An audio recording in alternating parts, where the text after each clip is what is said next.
divorcee. I understand that you came here from Paris at the time of the occupation. But imagine the Germans and their beloved Paris. It's not particularly my beloved Paris.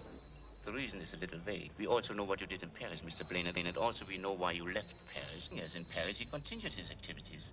We intend not to let it happen again. He came from Paris with Rick. But of course that was the day the Germans marched into Paris. Oh, I really can't say, though. I saw him quite often in Paris.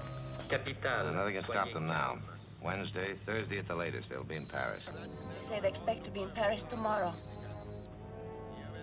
But be serious, darling. You are in danger, and you must leave Paris. No. It's about a girl who had just come to Paris from her home in Oslo.